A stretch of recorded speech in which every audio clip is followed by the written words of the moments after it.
Welcome. I'm Jeff Resnick. I'm Chief of the History of Medicine Division at the National Library of Medicine at the National Institutes of Health. Thank you very much for joining us for today's NLM History Talk.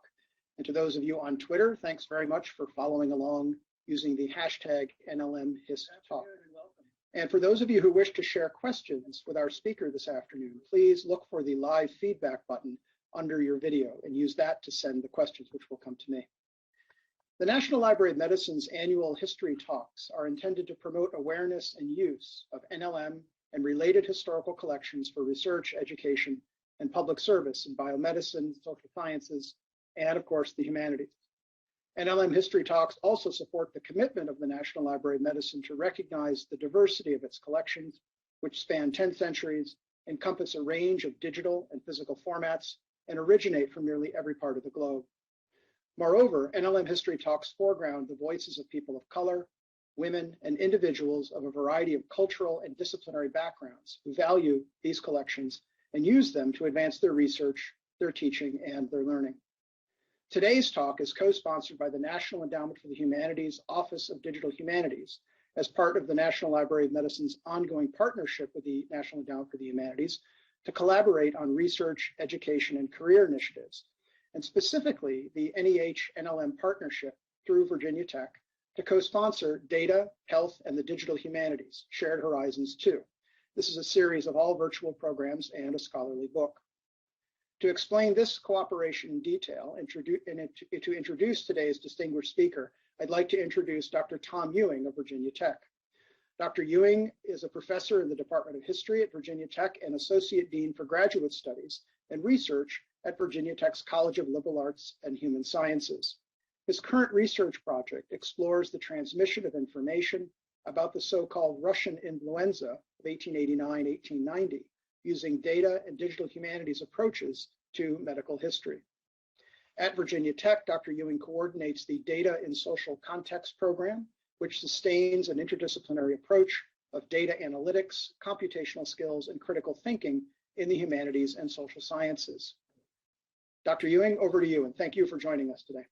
Thank you, Dr. Resnick. It's my privilege to be a part of this program and for Virginia Tech to receive support from the NEH to organize and lead the Data, Health, and Digital Humanities Shared Horizon 2 initiative you mentioned, which assesses the past decade of data-informed humanities scholarships, charts its increasingly interdisciplinary future, and addresses new opportunities for enhancing the digital humanities by exploring individual, community, and global health. Shared Horizons 2 marks the 10th anniversary of Shared Horizons, Data, Biomedicine, and Digital Humanities, a unique interdisciplinary symposium held in 2013, which marked the beginning of the NEH-NLM collaboration. In the past 10 years, NEH and NLM have co-sponsored many initiatives which have explored the intersection of biomedical and humanities research. Shared Horizons 2 continues this impactful decade-long collaboration, which has brought together scholars, scientists, librarians, archivists, curators, technical information specialists, healthcare professionals, and cultural heritage organizations to share expertise and develop new research agendas. Today, therefore, we have the first of two virtual lectures that are part of Data, Health, and Digital Humanities. It is my pleasure to introduce Dr. Kim Gallup, who will deliver this lecture. Dr. Gallup is Associate Professor of Africana Studies at Brown University. She is also a Fellow of the Just Tech program of the Social Sciences Research Council. Over the arc of her career, her work has been supported by the American Council of Learned Societies, National Endowment for the Humanities, Social Science Research Council, and the Spencer Foundation. Dr. Gallup's work has investigated the cultural dimensions of the Black press in the early 20th century. Her first book, Pleasure in the News, African American Readership and Sexuality in the Black Press, published by the University of Illinois Press in 2020, argues that African American newspapers fostered Black sexual expression, agency, and identity in the first half of the 20th century. Dr. Gallup is also the author of the field-defining article, Making a Case for the Black Digital Humanities. Her more recent work focuses on the spatial relationship between reading and residential segregation in Baltimore in the 20th century. She's also working on a book project on race, digital technology, and health equity. Today, she is with us to talk about aspects of her current research, as well as her founding and directorship of the leading Black digital humanities project, COVID Black. Dr. Gallup, welcome, and thank you for joining us today to speak on shutting the digital backdoor, creating tech justice justice, both health data, liquidity, and the Black digital humanities. Thank you. Thank you. Thank you for that really warm and welcoming introduction. I do want to also start off by thanking the National Library of Medicine and the National Endowment for the Humanities for inviting me to be a part of the Shared Horizons program. It's actually quite an honor to be a part of such a distinguished collaboration, particularly one that crosses disciplines as I like to think of my work, and certainly my work does cross disciplines. I also want to thank Jeffrey Resnick and his team for organizing my virtual visit today, keeping in contact with me, sending me gentle reminders. This was one of the few things that I really wanted to do when I was approached last spring rather, to do this work. And so it's really great to be here giving this talk. I also want to thank the Just Tech program at the Social Sciences Research Council for supporting work like this and giving me time and space to really think critically about the intersections between race, health equity, and the digital humanities, and Brown University also for their support of this work, particularly in Africana studies.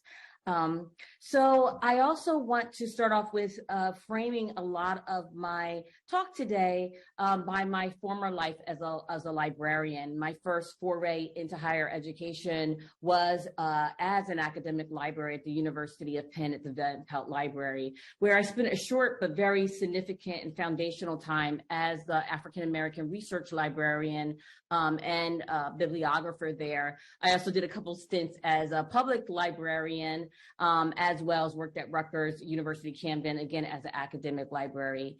And in many ways, my work is always sort of interfacing and interacting with these ideals around information infrastructure. It really forms one of the foundational foundations for my entrance into digital humanities, quite frankly. I actually became a digital humanist before I knew that digital humanities existed by way of my work in library information science.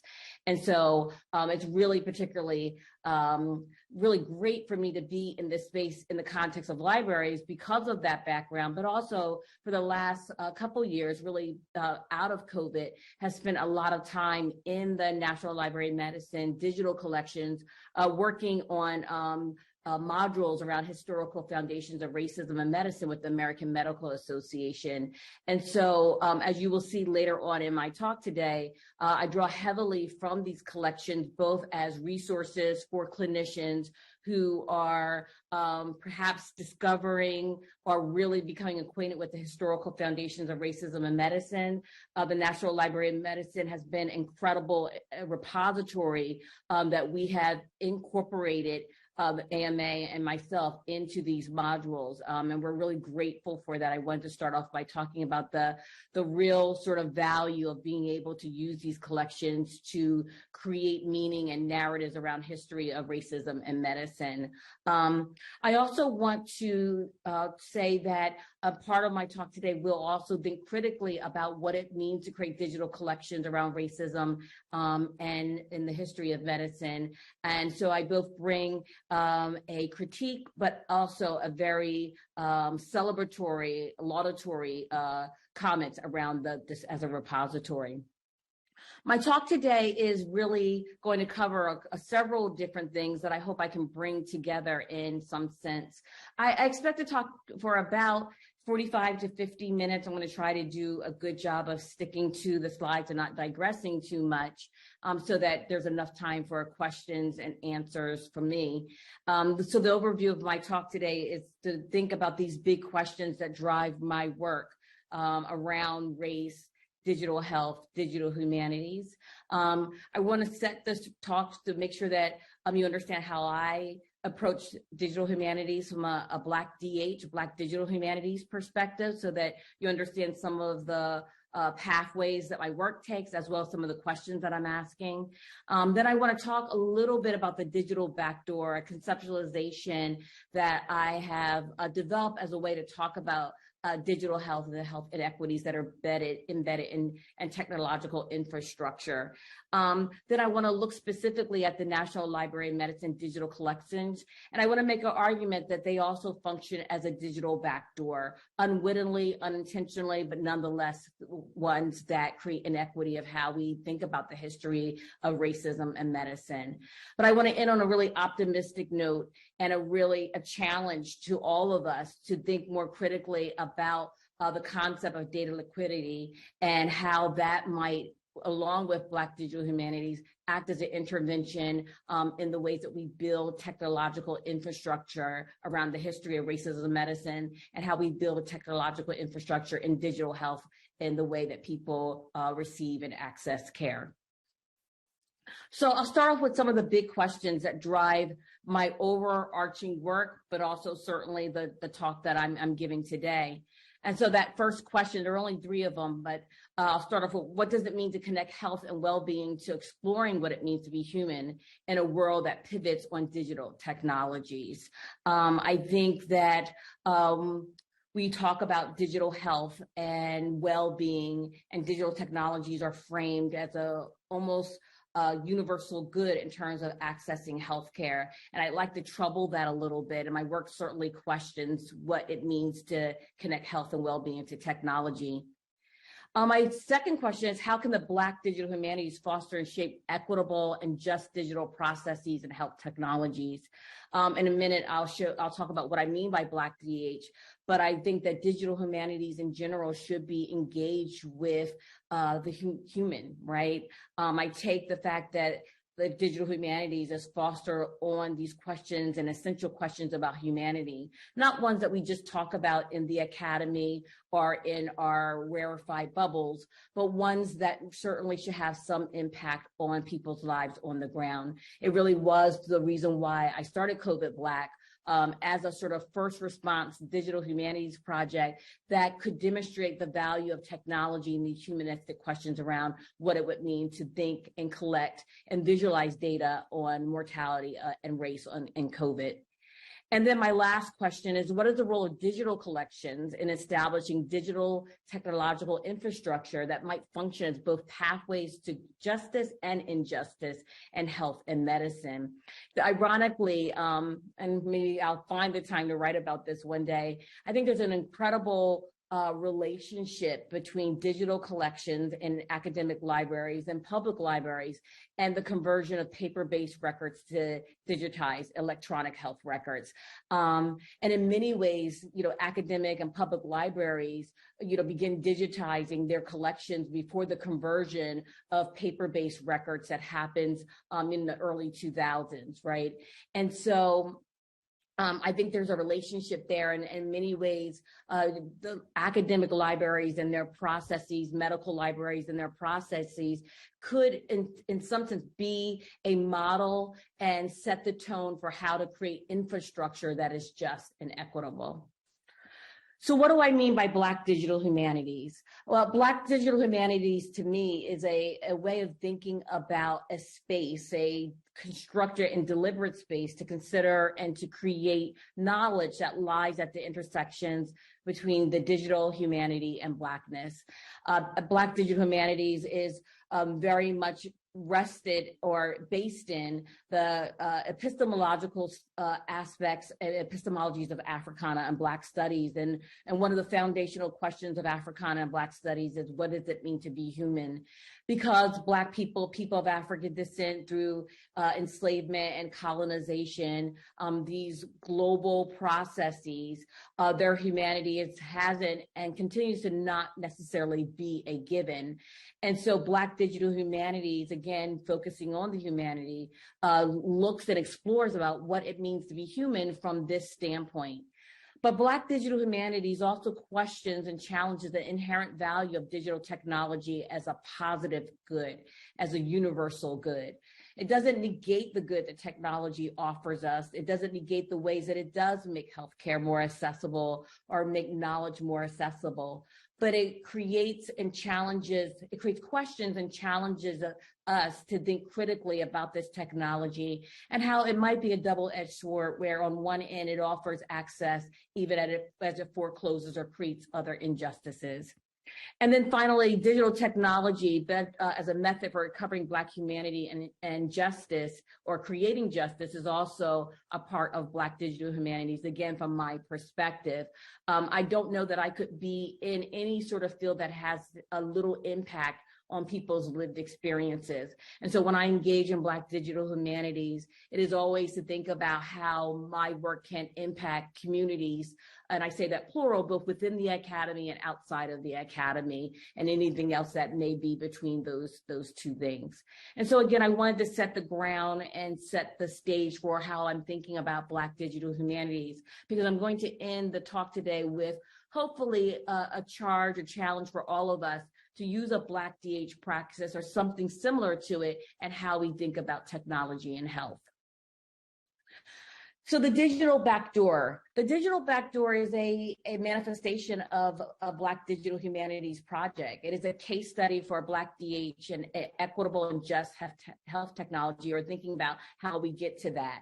So the digital backdoor really comes from this concept that is really popular right now, like lots of things in healthcare, academia, big tech. There are these buzzwords and phrases that are sort of in, and the digital front door right now is something that's being talked a lot about in digital health, right? With health tech companies really sort of making a case for this idea that has largely been around for a while, that, creating a place or infrastructure for people to access technology in all aspects of their life. And so the healthcare industry is now talking about a digital front door. So from the moment you log on to the internet, they want to create a system, an experience for you that allows you to have these touch points that engage with digital technology, that's streamlined, that's interoperable, that's a holistic system. And it made me really think a lot about doors, right? And access and entrance, and who's allowed to go in, who's allowed to leave. And I thought about the back doors that Black communities, people of color, the literal back doors that people had to go into restaurants or theaters, or just to even work in someone's home, a white person's home. And I thought about how technology, even as it offers us access, many people are ushered into digital health through these digital backdoors, right? These technological processes and tools used in healthcare, such as racially biased algorithms, infrastructural limitations, digital redlining, dirty data, right? These things that actually create inequities unwittingly. And I think that's one of the things I want to, a big takeaway for us to think about in my talk, is that much of the inequities we see in digital technology are not necessarily intentional, that they are there because of the lack of care, the lack of insight, the lack of time, lack of staffing to create processes that are intentionally just, that intentionally deal with the larger social determinants of health, if you will, and how they come to bear on people's access to digital health. And so these digital backdoors, unwittingly, and I do leave room that some may be intentional, but I actually don't think that most are, and in some ways that makes them even more harmful because they seem normalized, they seem without any sort of ill intent, even as they might have ill intent. These unwittingly exacerbate existing health inequities, which the World Health Organization defines as, quote, systematic differences in the health status of different population groups, right?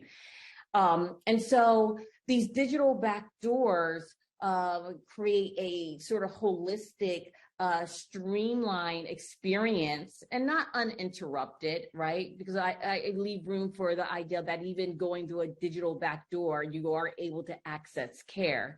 Is it the care that you might access if you were able to experience healthcare or health through digital technologies without these particular processing tools?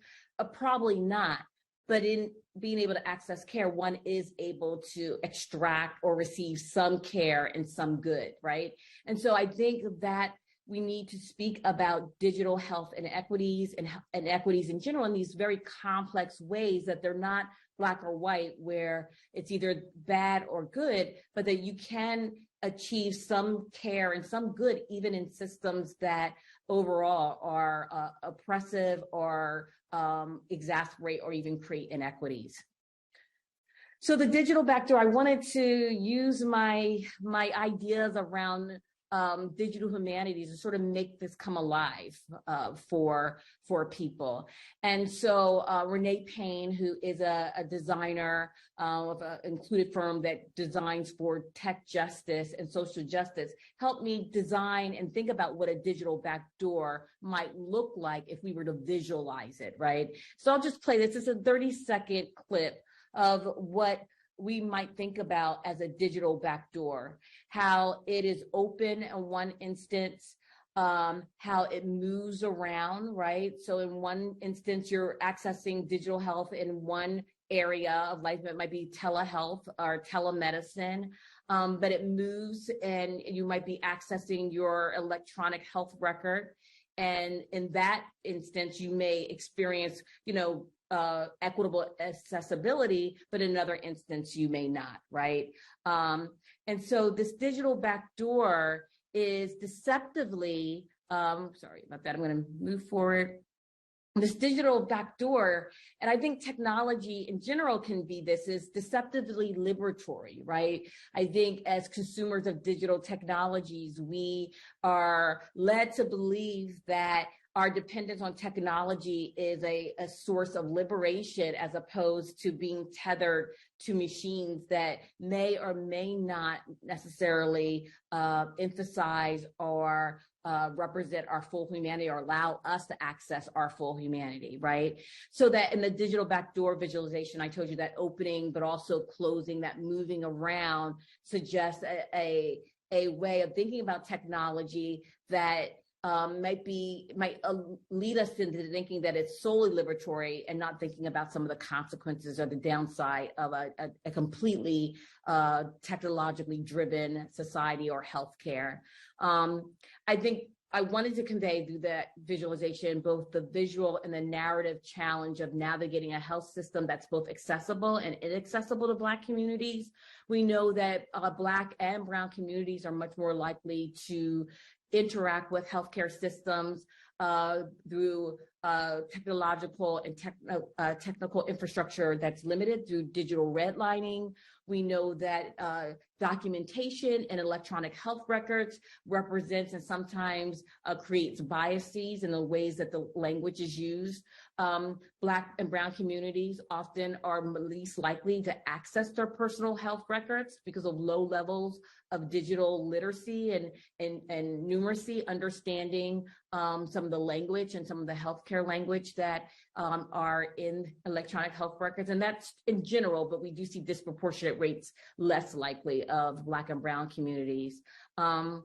And I think that visualization, again, the intention was to emphasize how healthcare information is elusive, indirect, and sort of a mystery, right? For many people, that we talk about digital health as being opening up health, but for many people, it actually has made health more obscure, right? To interact with one's healthcare practitioner, both can be great during a pandemic, but also lends a little mystique and mystery about healthcare in a sense when you're not sitting down with someone in their physical presence. And so that's what I hope that this digital backdoor symbolizes to people in terms of how we might think about healthcare. But digital backdoors, and this is where I want to shift over a little bit to digital collections. And you may be asking, like, so how is she going to move to digital collections and metadata and this idea of the digital backdoor?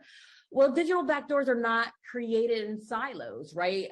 Inequities and technological infrastructure in digital health is not created in a silo, right? There are human actors and human people that create digital health systems and infrastructures, again, unwittingly, that can impact people, right? But I also think that there's an infrastructure of information sharing and knowledge sharing that shares a lot with technological digital health infrastructure, right?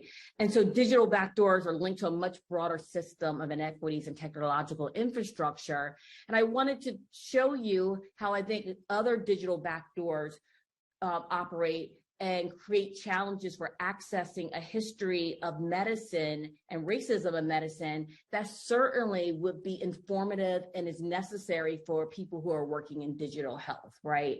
So the one thing that we know that the National Library of Medicine is instrumental in, and I started off with saying that, clinicians now will be able to connect the National Library of Medicine digital collections to this narrative of a history of racism, right? So these modules that were created, the National Library of Medicine is cited all through there for these digital collections that clinicians now can link back to find original sources that helps them understand how we get to a healthcare system that, again, both has created care for people and has help people, but at the same time harm people in the legacy of the history of racism.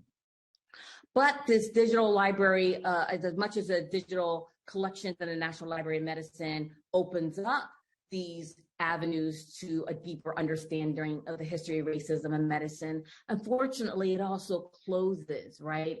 And so I share the rest of my talk, hoping that it will be shared in good faith that I'm talking about some of the limitations of the National Library of Medicine, the digital collection, as a way to open up a conversation and a way for digital collections, both in the National Library of Medicine, but in other places, to be a model for how to create technological infrastructure that acts as an intervention into the history of racism and race in medicine and science.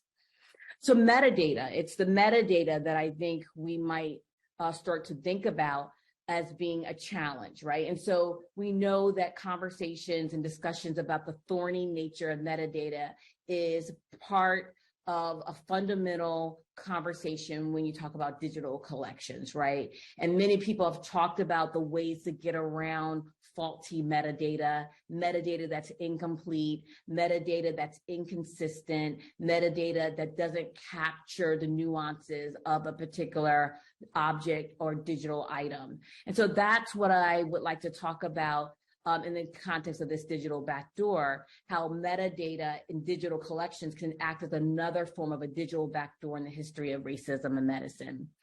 I want to just show you these images, and I want to just take about maybe 10, 20 seconds for you to look at these images and think about them, what you see, what these images mean to you. I'll talk about each of them. There's 3 in a row, and then I'll stop and I'll talk about them. These are images from the National Library of Medicine. And there are interesting images, as you can see. If you want to put something in the chat, I can't see the chat right now, but I would love to look at it later on if you're interested in just putting in a couple words of what you're seeing, what this is evoking for you in terms of how you're understanding this image. And I'll let you read it. I'll give you about maybe another 5 seconds to look at this image and really take it in its entirety and what it says. And then I'll move to the next image. Again, another image from the National Library of Medicine digital image collection. In many ways, it's a beautiful image, right? The illustration, the color. In other ways, maybe not so much, and I'll talk about that.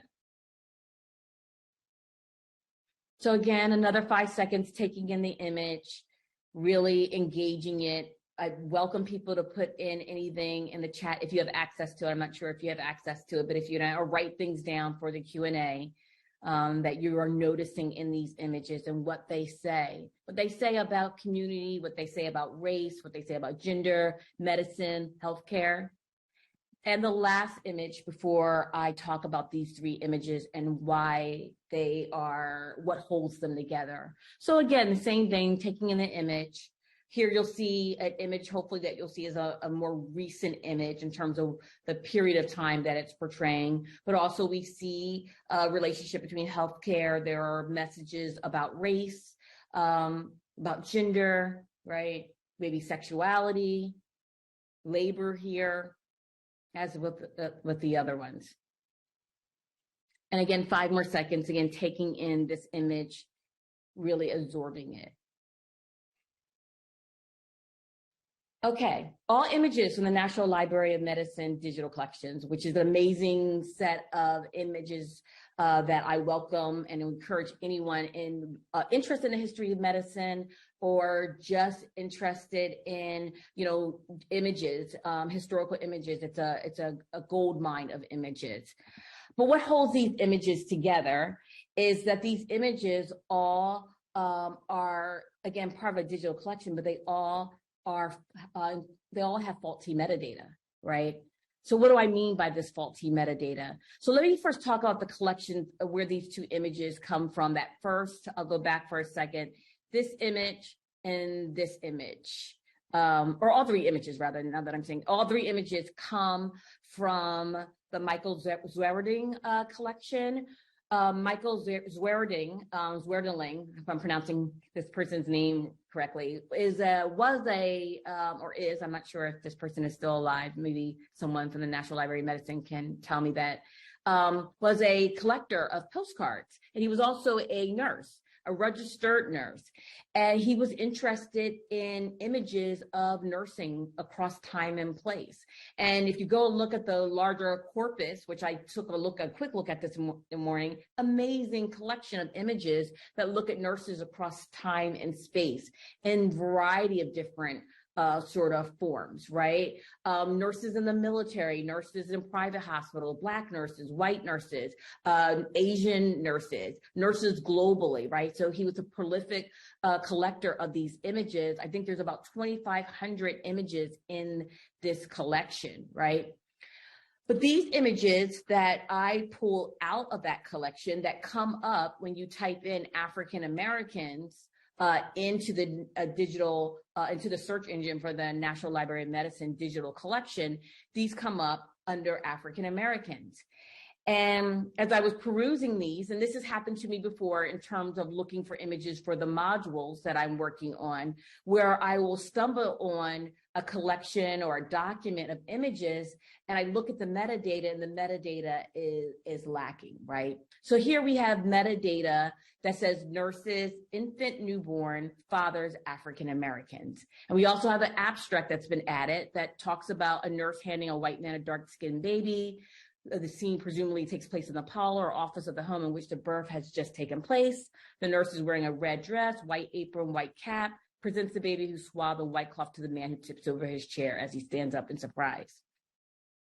Why do I say that this metadata acts as a backdoor, right? Why do I say this metadata is faulty?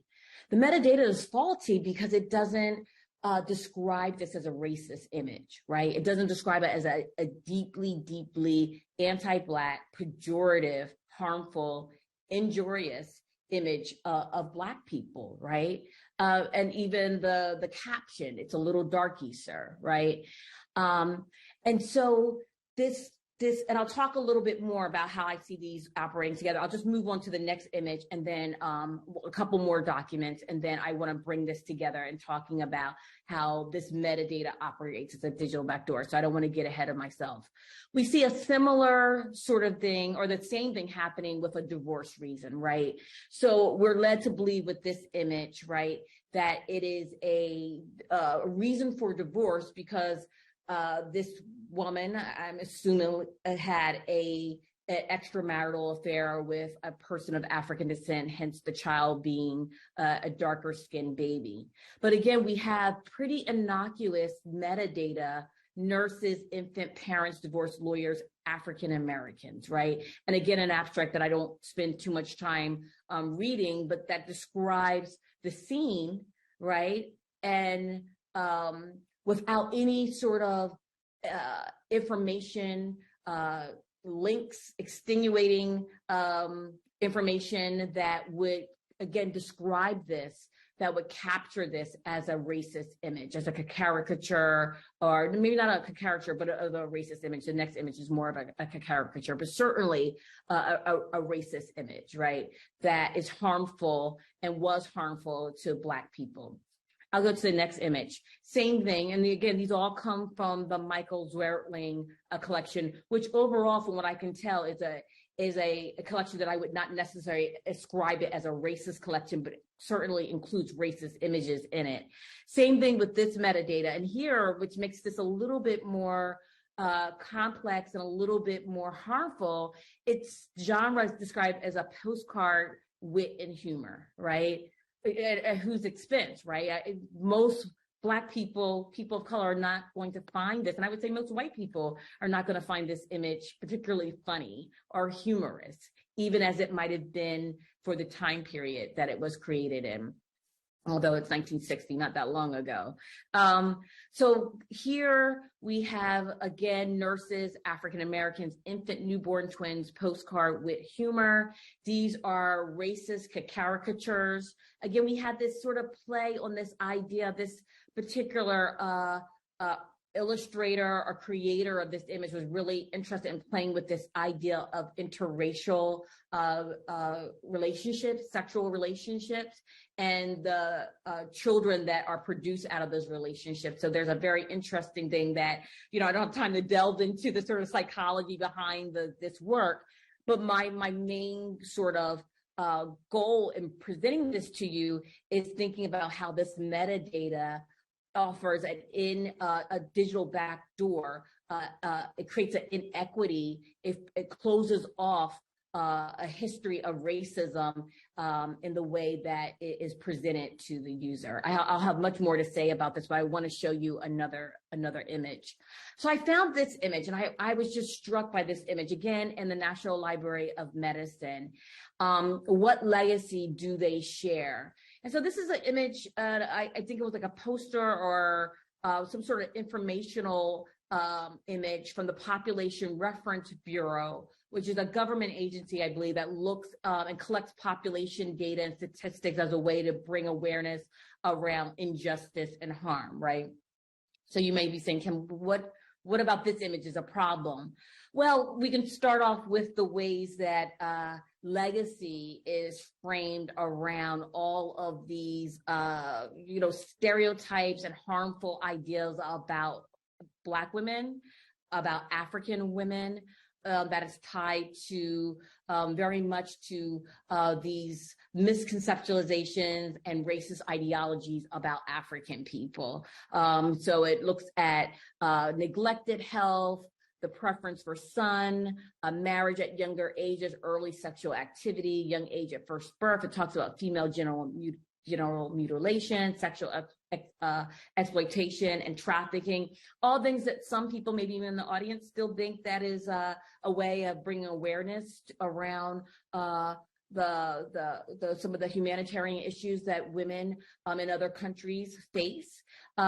Perhaps I think that there's a lot of literature that would suggest that there's better ways to raise consciousness and amplify some of the issues that women in other countries face around health and reproduction. But be it as it may, that's one, I think, sort of quibble that I have, that's not really getting at the idea of metadata. I think when we look at the metadata for this image, we see a particular issue, again, with faulty metadata. This metadata is described as women's health, child welfare, socioeconomic factors, women's rights, and African Americans.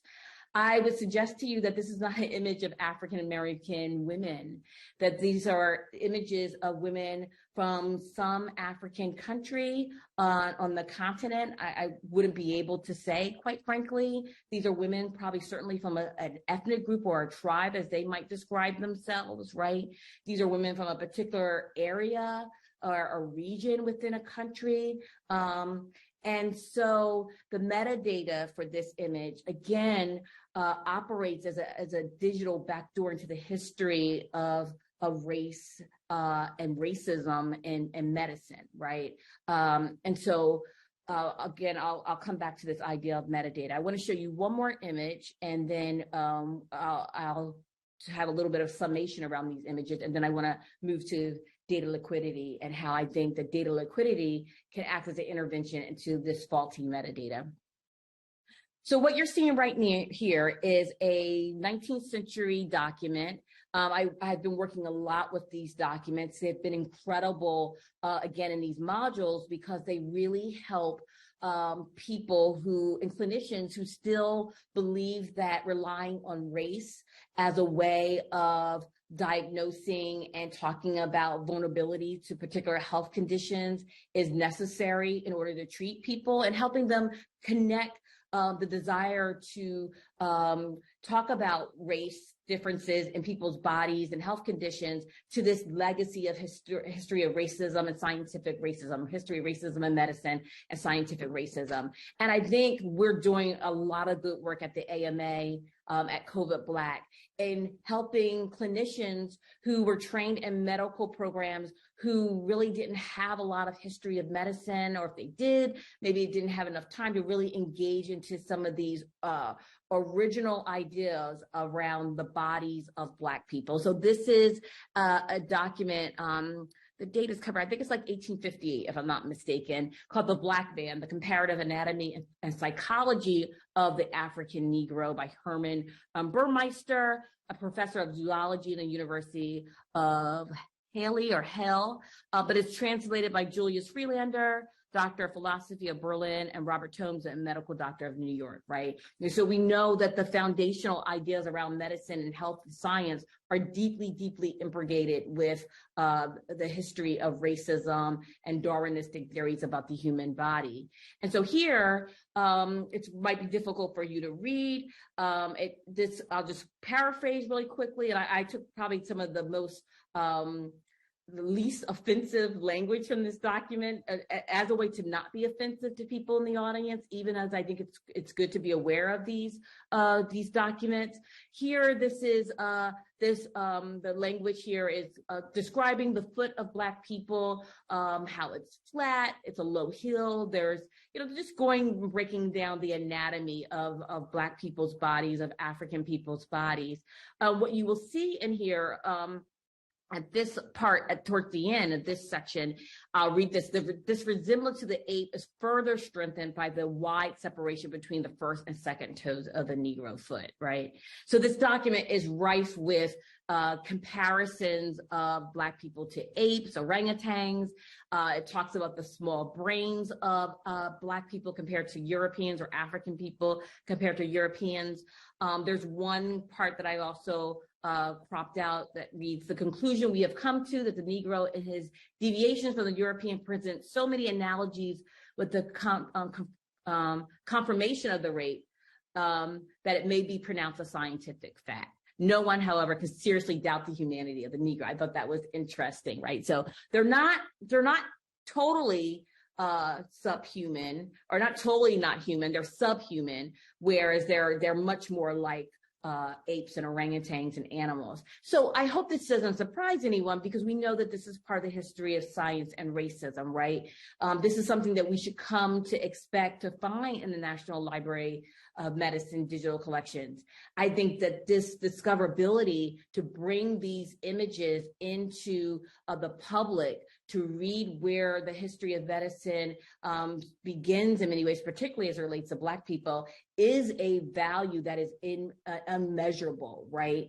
But again, to what end when we have metadata that doesn't necessarily capture that? The one thing I wanted to show you is that the OCR demonstrates that ape is used 31 times in a document that I think is only about 20 pages. It's not a very long document. So, we see this language of the ape used over and over again. But when we look again at the metadata, we don't see anything that would suggest scientific racism or racism. In fact, I discovered these documents by putting in African or Negro and sort of just very carefully going through the images. And as a historian, if I see something about the Black man, the comparative anatomy and psychology of the African Negro, it screams scientific racism. So I can find these things relatively easily. But what about the person who can't find these things? And even irrespective of discoverability, which I think is important, and I'll talk about, just the harm of not describing this for what it is, as scientific racism. So you may be saying now, and this is what I'm not I took cataloging many years ago, and I actually liked it, but decided not to become a cataloger.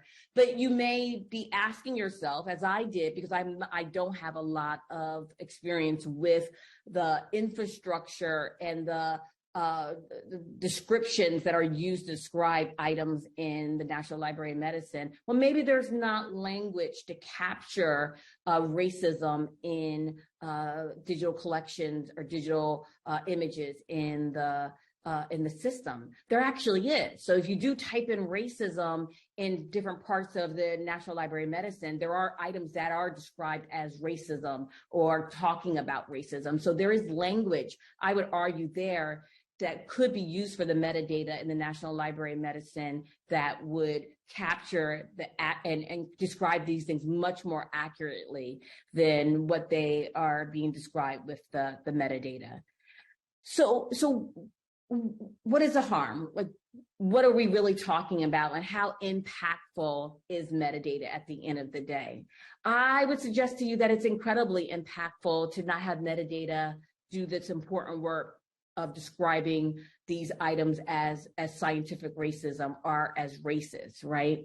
I think one of the things that happens, and this is where I would argue that this metadata operates as a digital backdoor into the history of racism and medicine in these collections, is that it normalizes anti-Black constructions of racism and race. They're hidden in plain sight within the metadata and outside of the metadata. I mean, it doesn't take a rocket scientist, I would argue, once you start reading these documents, to see the racism in it, but the metadata doesn't do that, right? So they're hiding sort of in plain sight within the metadata, but because they're hiding in plain sight, there's a tacit adoption of the racism that's conveyed in the digital object. So let me be certain that I am in no way saying that the National Library of Medicine is endorsing or supporting documents in any sort of intentional way and endorsing these views. Absolutely not.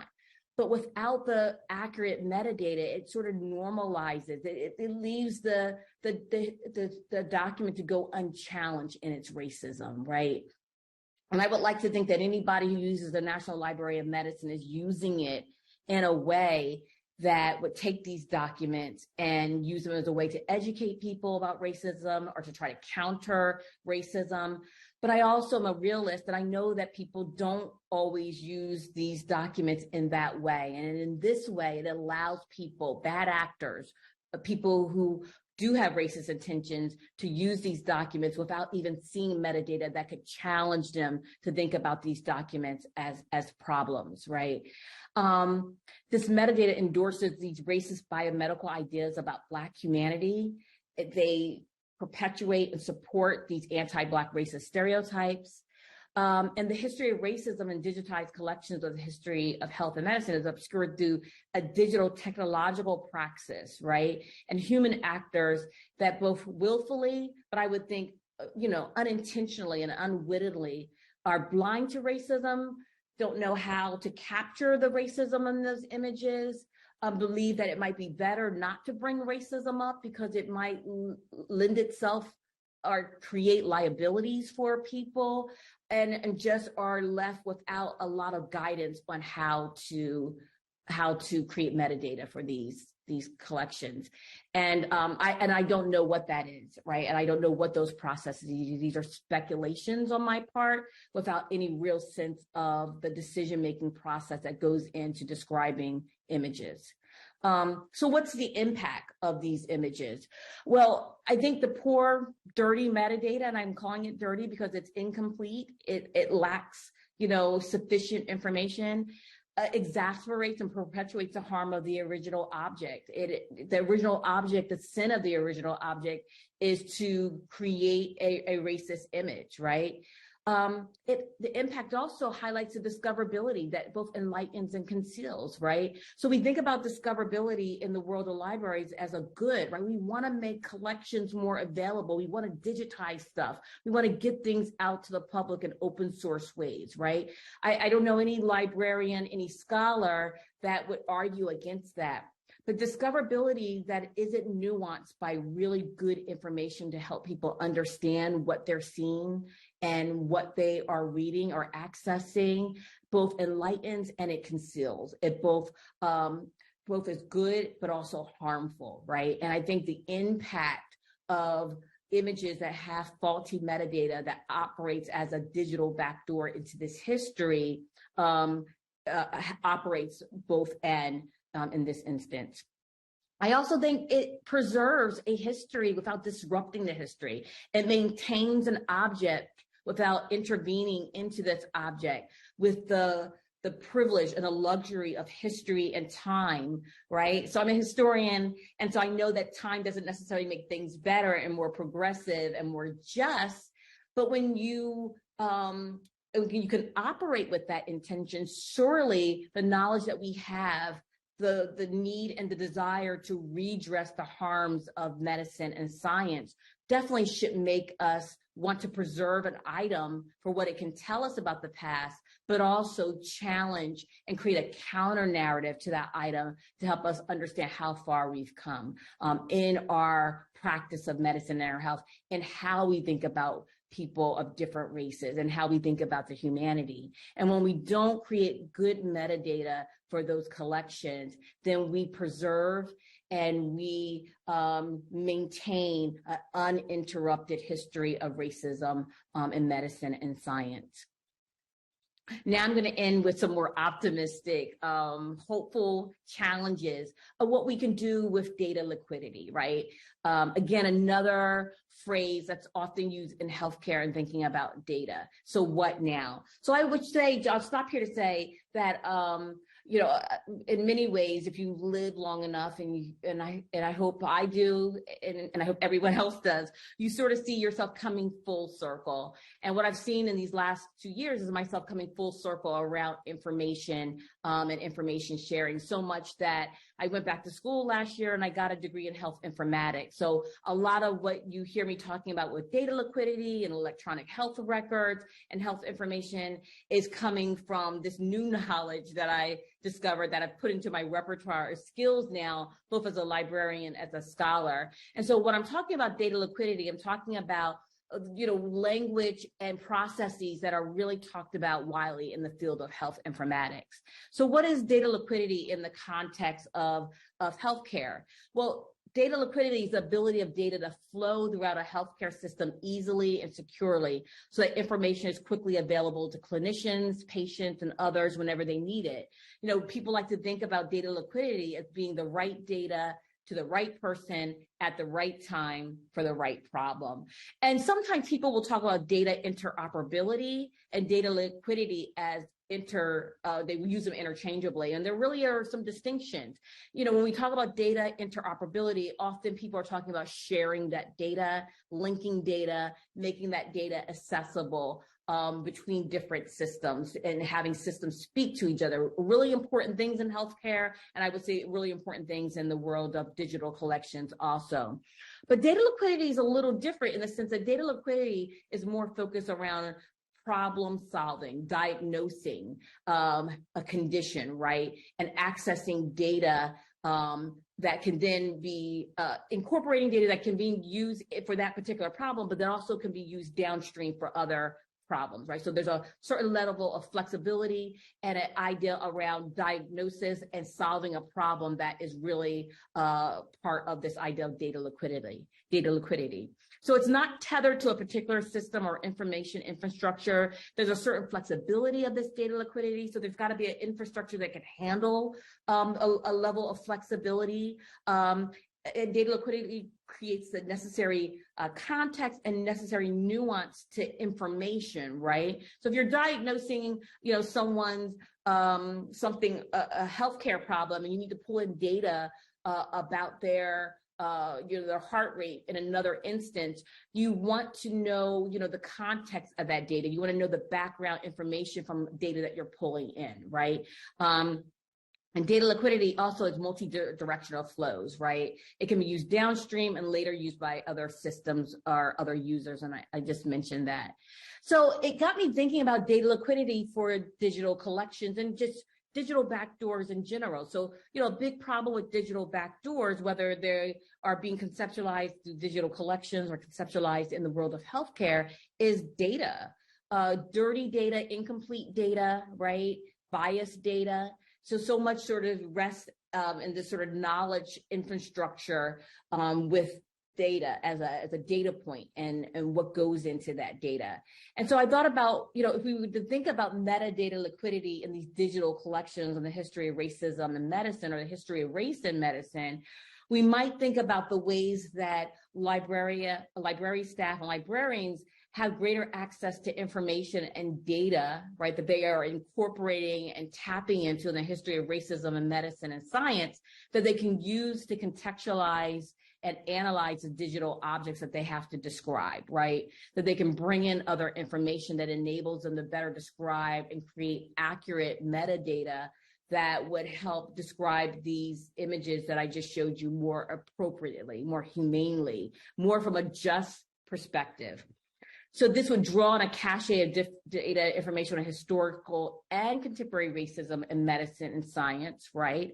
But it would also allow this data liquidity for metadata, but also create, right? So librarians and staff may be creating new data infrastructure, one that's dedicated to tech and health justice that could be used and adopted by digital health more broadly, right? That these systems, the digital collections and the metadata is tied to and connected to, or certainly should be, to how people's health conditions might be described in an electronic health record or in a personal health record. And I'm not saying they're one-to-one, or certainly they're, both apples, maybe they're apple and orange, but they're both fruit.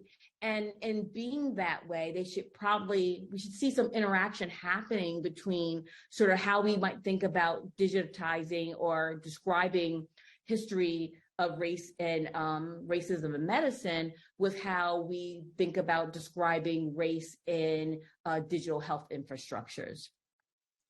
So finally, and this is where I'll end, and then I would love to field some questions if people have them, is thinking about how we bring Black digital humanities into this. And Black digital humanities, if you remember, I described it as a constructed, a deliberate space to really think about what it means to be human.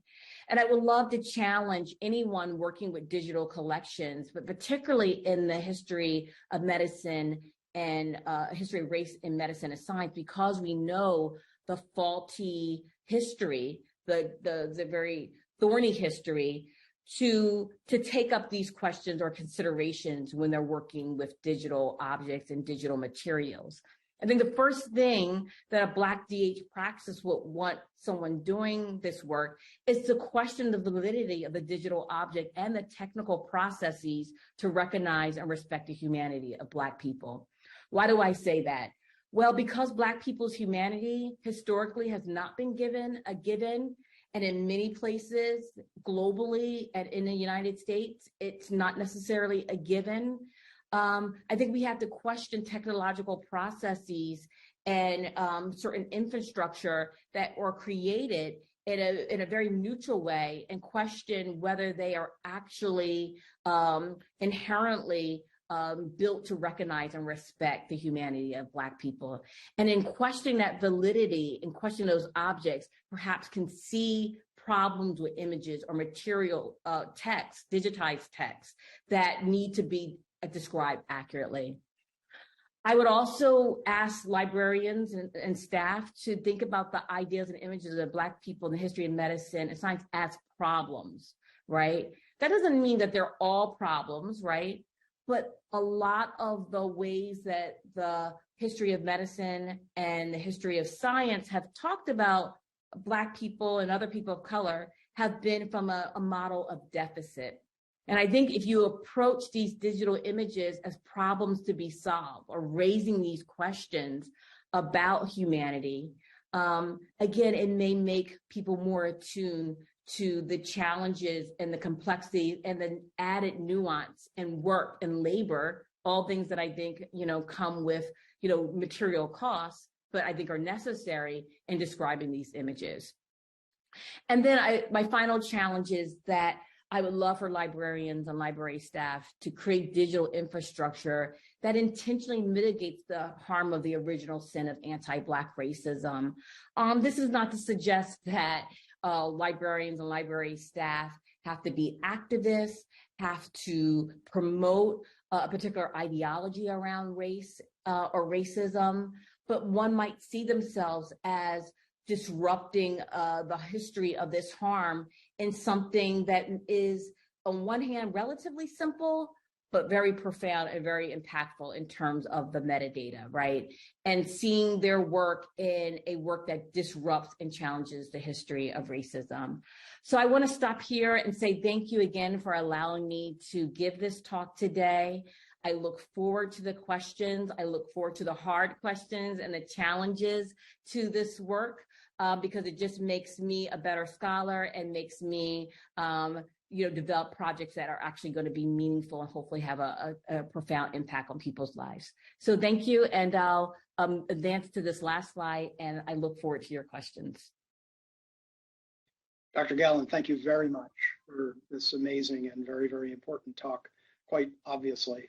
To your point about being a better historian and a better librarian, your talk will help the National Library of Medicine and other public institutions that hold collections spanning generations and centuries to steward them in a much more responsible, thoughtful way, undoubtedly.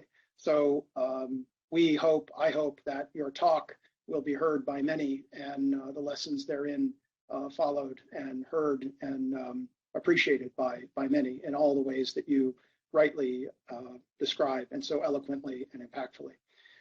And before we do move into questions, let me just say, I certainly share in the most positive way that the National Library of Medicine is aware of and certainly supports the need to update its metadata. So thank you very, very much for grounding this and bringing this conversation forward publicly. It's very important for all the reasons that you state far better than I can. I do have a number of questions that have come in. Let me get right to them.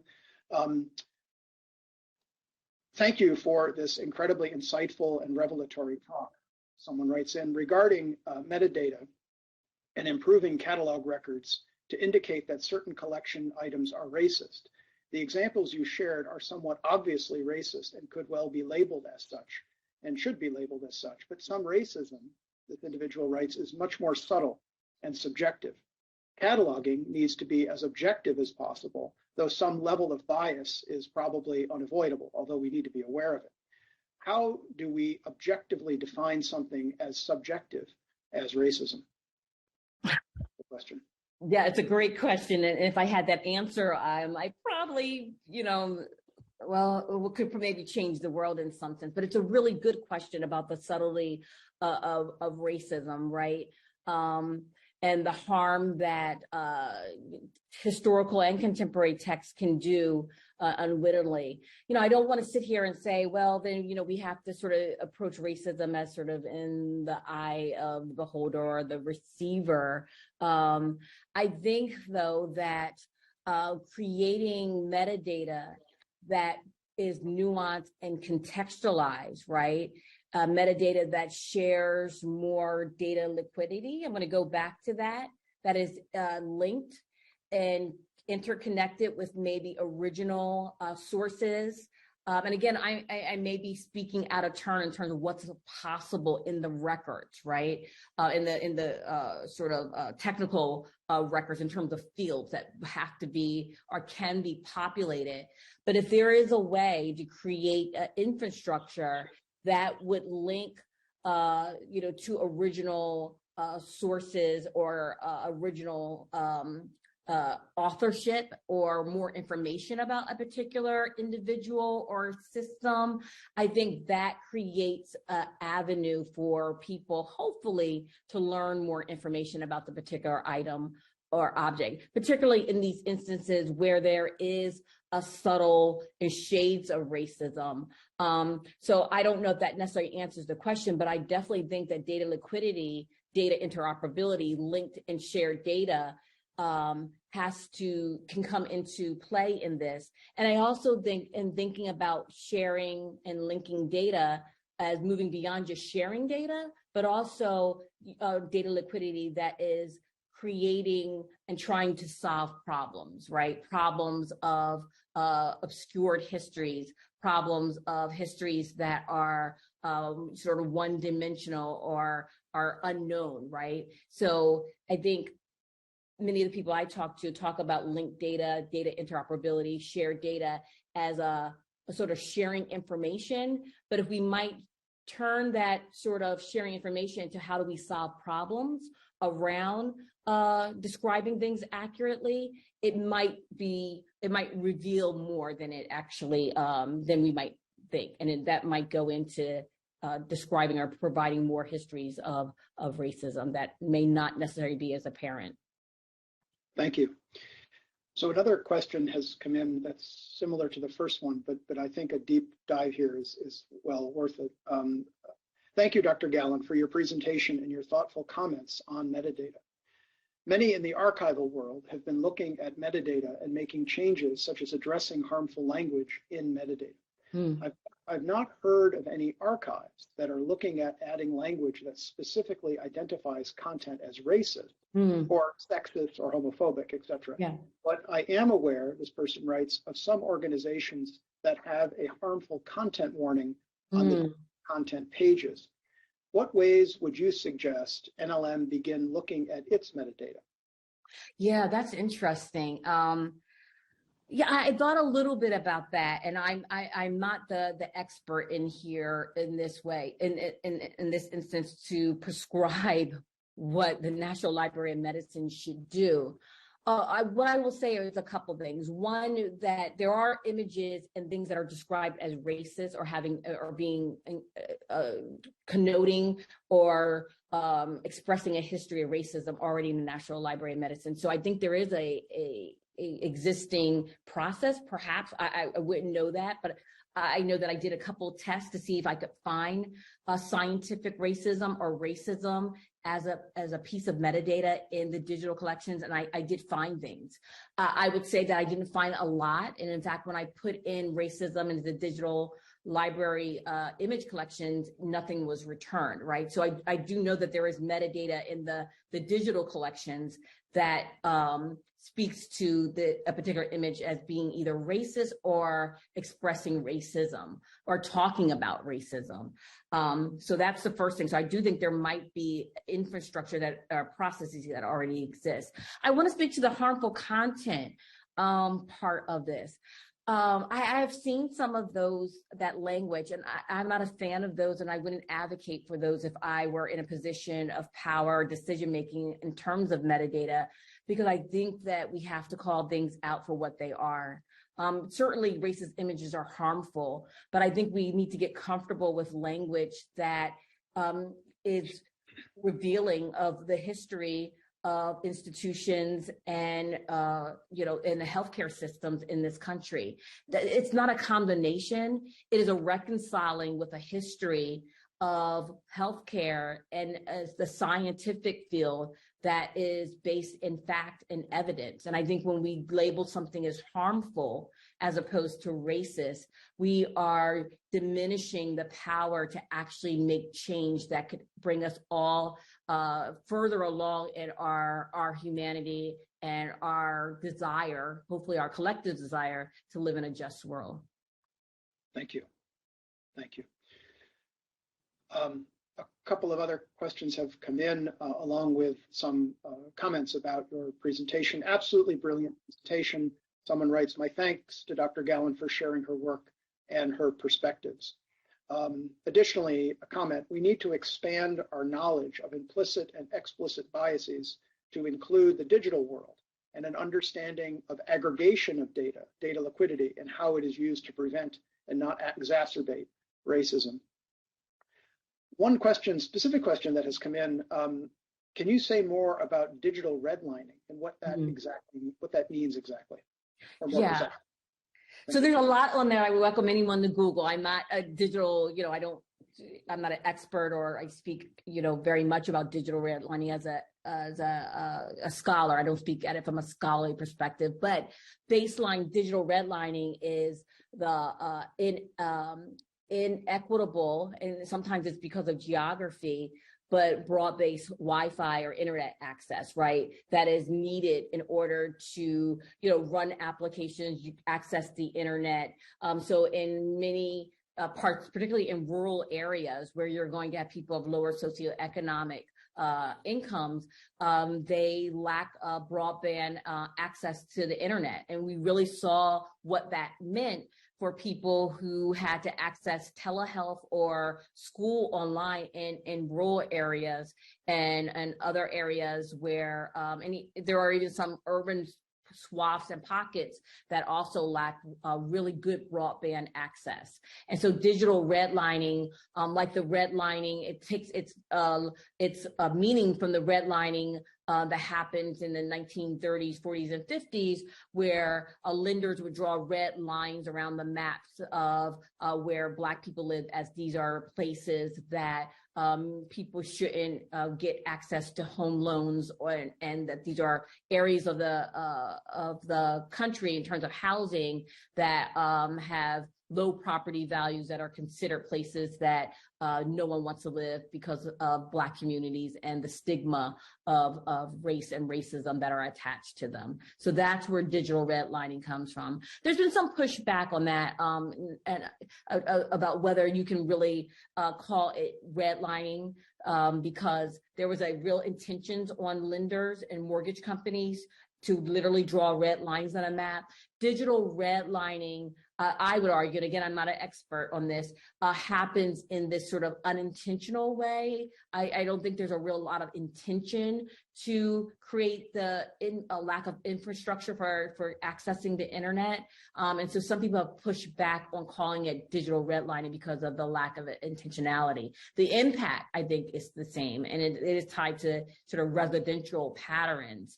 So I hope whomever asked that question, I hope I did it justice. And if anyone has a better, more succinct and more sophisticated answer, please feel free to put a link in the chat or something else. Thank you, Dr. Gallen. And certainly just a reminder to those watching, under your video is a live feedback button, and you can use that to send, to email a question to me, which I'll be happy to have a look at and as time allows, ask Dr. Gallen to address. Someone writes in, while not a librarian, as a researcher, we are looking at algorithmic fairness to ensure that racism is minimized. The comment that's come in. Another question is, could you speak to the responses that you have heard, seen, read about from physicians, nurses, and others in the medical profession to address racism in the history of medicine? I don't want to speak to this too much because I'm not a clinician. I'm not even a historian of medicine. I've been sort of working the history of medicine because of my work with the American Medical Association. And quite frankly, I'm sort of the person in the room, in the digital room. I'm working with the AMA team and hearing them talk about the pushback that the AMA has received. Dr. Lisa Maybank, who is the president, I think, of health equity at the AMA, has been a pioneer and a leader in really pushing the AMA to reconcile with its own history of racism, as well as to talk about what education looks like for clinicians moving forward as we try to create a new future of healthcare that is equitable. So I hear from them that there is pushback, with a lot of pushback coming from clinicians who are a little flummoxed about not the move from using race in diagnoses around pulse, I'm forgetting the language, but sort of things that sort of test or measure one's oxygen, which were, I think they're pulse I can't pronounce it right now. Someone else will know what they are. Pushback against using race as a particular social determinant of health in terms of creating vulnerability in terms of health conditions. There's been pushback on that. And then pushback on the idea that racism is not practiced in healthcare anymore, and that what we think about as racism in medicine is certainly an artifact of history that really doesn't come to bear on healthcare in the 21st century as much as people say that it does. So I'll stop there because, again, I'm not a clinician. I'm not a historian of medicine. I don't study medicine in that way. So I don't want to speak out of turn and say something that may be inappropriate or actually incorrect. Understood. Thank you. We have time for one more question, and this one is on the heels of what you just shared. In the ecosystem that you just described, have you observed generational differences in approaches to addressing racism and mitigating racism? Well, again, this is coming from being an observer of what's happening in the medical education, where, and I do feel comfortable saying this because I am, sort of working in, helping to educate doctors and new clinicians, emerging clinicians, is that it's a younger generation of doctors and people working in the field of medicine, even in digital health and health equity, that are really pushing for these conversations around inequity, right? And this is not to create a sort of like the old folks, are stuck in their ways. But I do think that a newer generation feels as though they need to be able to talk and really sort of raw terms, if you will, explicit terms about racism in medicine, racism in digital health and health equity, with a lot of consultation and a lot of guidance from, more experienced people, but really pushing these conversations to be had and an education that actually captures this history of racism. And I really would like to end on a celebratory note of the National Library of Medicine. I don't think you can have a new model of education around the history of racism in medicine without these digital collections. They will remain in archives and it will largely remain inaccessible to people, people who would choose to not reconcile with this history, people who choose to not understand this history, and people who just wouldn't know that these collections and these documents exist because they don't have access to them. And so, despite my critique, and I thank you for taking it in good stead, that this is about creating more accessibility and more knowledge, I think that the National Library of Medicine and its digital collections continue to be an invaluable resource for just health tech and health equity. Thank you, Dr. Gallen. Certainly, you used the phrase pushing the conversation, and your presentation has done that beautifully, impactfully, eloquently, and importantly. And I appreciate you're ending on a positive note. Nonetheless, this is an important, timely, and really critical conversation to have, and it's a privilege to work with you to bring your talent and this presentation forward as part of our series, and certainly the partnership with the National Endowment for the Humanities. So on behalf of the National Library of Medicine, I thank you sincerely for the work you are doing, for this presentation, for taking the time to prepare it and work with us to be a part of our series. So thank you very, very much. Wishing you all the best in your ongoing, very important research, and I look forward to keeping in touch. Thank you. Thank you. Thank you very much.